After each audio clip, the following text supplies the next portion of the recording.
alarming number of walkers and bike riders were hit last year here in Northeast Ohio, some of them killed.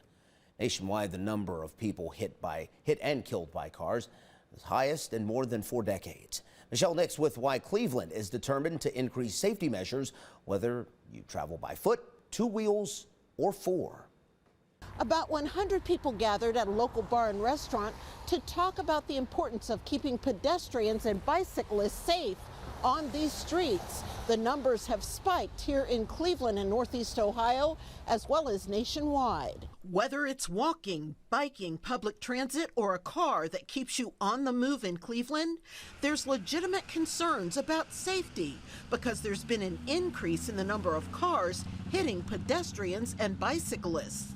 In 2023, 550 walkers and bike riders were struck by cars in Cleveland. 9 pedestrians and bicyclists were killed, including a 3-year-old in a stroller.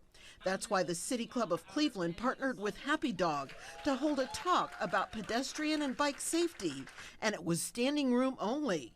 Lucinda Cave is from Lakewood. I bike nearly every day in Cleveland, and I care very much for bike safety for everyone. The most frequent safety concerns? Distracted drivers and high speed. While the city is already on the road to funding some major safety projects, there are smaller options that could also prevent accidents and possibly save lives, according to Jacob Van Sickle with Bike Cleveland. We're also pushing for more smaller improvements like implementing speed tables, protecting the bike lanes that we currently have with posts or cement planters to build a protected bike lane network. Callie Mersman, a senior strategist in transit and mobility for the city of Cleveland, says there are even more options to keep our pedestrians protected. Install things like curb extensions and pedestrian refuge islands. Those help make pedestrians more visible at crosswalks and shorten crossing distance, so drivers know to look for people walking in those areas,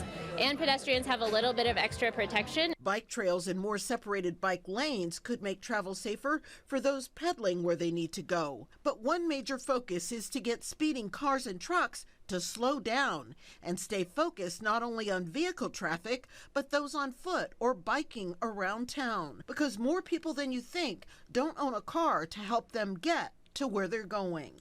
In some neighborhoods, up to 40% of people don't have access to a car, so they rely on biking, walking, and public transit. More meetings are planned where you can give your output. Reporting in Cleveland, Michelle Nix, 19 News.